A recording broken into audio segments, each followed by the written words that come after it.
Good evening. My name is Becky, and I'm coming to you on Here is Talk with Becky.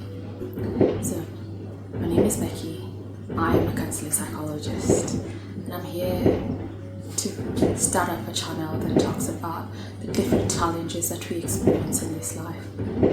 It's not easy being human, and every single day that we exist in this world, there's usually a challenge, one after another, and very often we manage to go through quite a lot.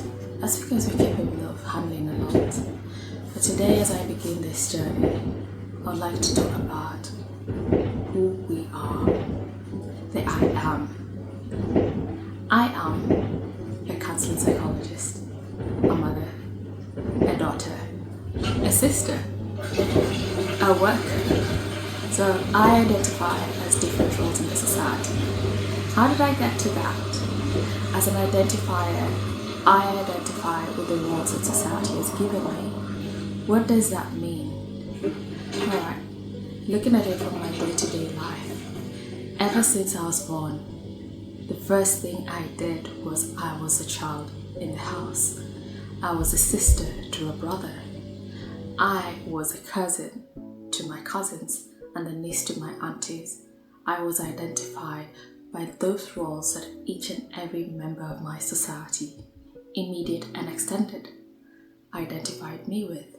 And that is what we call identity. The specific, determined roles that society gives us and we identify with in our existing society. Has it always been easy to be who I am? Not always.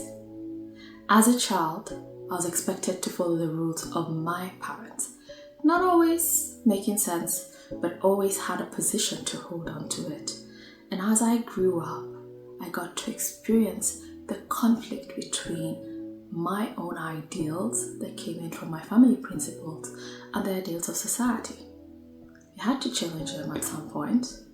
I remember playing with friends who, as we are now growing up and grown up, we can recognize had different ideals and different home setups. Doesn't mean they had a different life or one house had better rules than the other, but each household had different situations and different aspects. So when I look at it from that perspective, I would like us to look at the nature and the nurture that we experience in our lives that create the identity that we have. So what do I mean by the nature and the nurture? So when we talk about nature, this is the environment as a whole that we exist in. I am a Kenyan. Coming from a Kenyan society, highly Africanized with traditional moral values that were based on my traditional ethnicity. That often depicted with what my family believed, what my existence believed, but because I also came from a cosmopolitan society where I lived in a city, English was my first spoken language, Kiswahili was my second spoken language, I often associated with other cosmopolitan children who were based in a different perspective of different households with different ideals and languages. My nature as a whole was a city life where shamba la mawe, basically the farms of stone, basically because we had more roads than farms. The ideals within this society were far much more different from those who existed in rural areas. Not that they didn't have cities, but they had a different outline of what life was. So as my nature can be depicted, the systems that I expected that existed within me had a different aspect to it. What does that mean? The things that I had to experience in the city do not resonate always with those who were not necessarily in the city. So my nature was mainly based on buildings rather than farms. My nature was built on existing in a timeline of school and home. Play was not a majority of our timelines. So the nature around us, the existence of our lives was based on different ideals.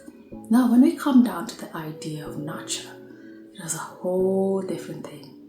Nurture is what my family expectations were, what my family gave to me as a person, what my parents taught me, the nurture, the way they handled me. Different households have different depictions of what life looks like. For instance, in a household where they're very emotionally in tune with themselves or very aware of their emotional capacity, you find that households like that would have been different from other households that were not necessarily emotionally attuned.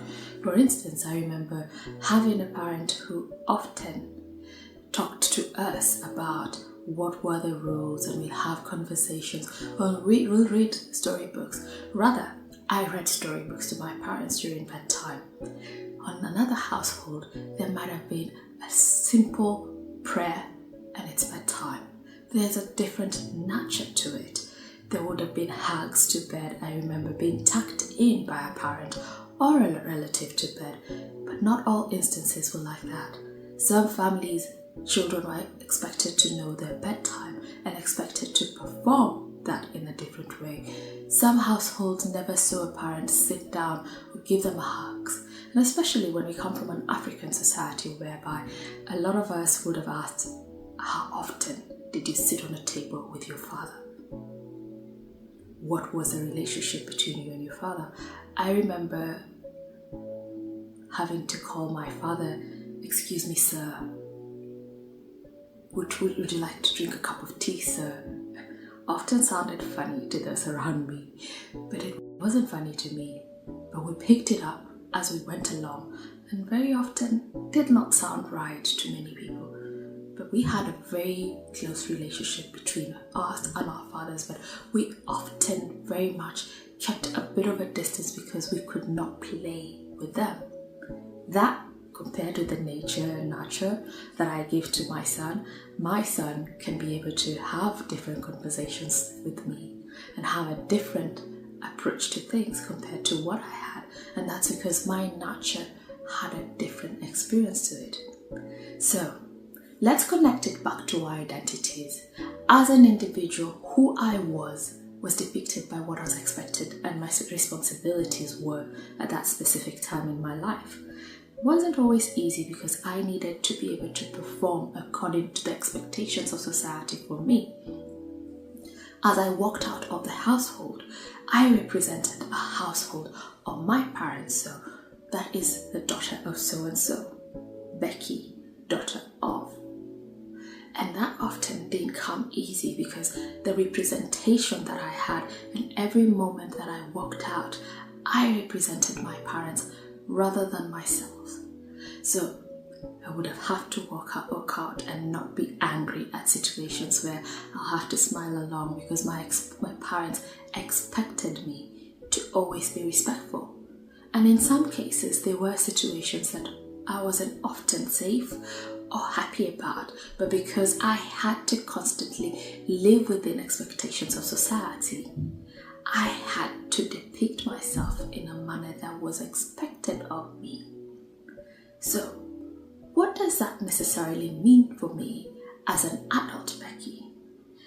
Looking at it, my growing up as an African child in a society where my nature and my nurture identified who I was caused a few struggles around the long road, and I could see myself having to identify with the expectations that were created of me.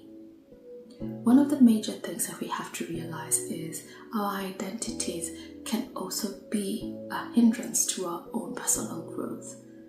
What does that mean? As I grew up into an adult, that was the area in which my development had gotten to, and there were different aspects of my life that I needed to sustain with and identify with.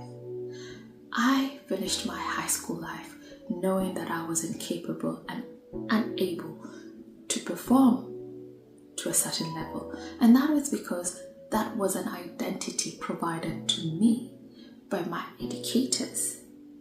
So, what does that simply mean?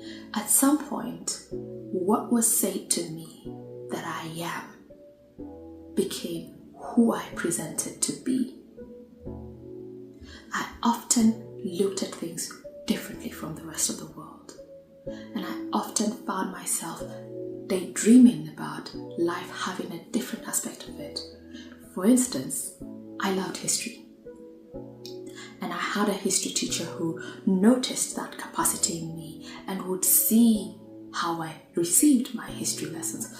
I was terrible in other subjects, but I could be able to sit in a history class and depict the historical scenarios that I would be a traveler in history. Later on in life, I realized that I was dyslexic, but unfortunately, it was later and at a level where I had mostly gone through most of the challenges of my education. Those identities and the expressions of my society identified me as a weaker student. So that became my identity, that I was a D-level student who managed to get away with a C.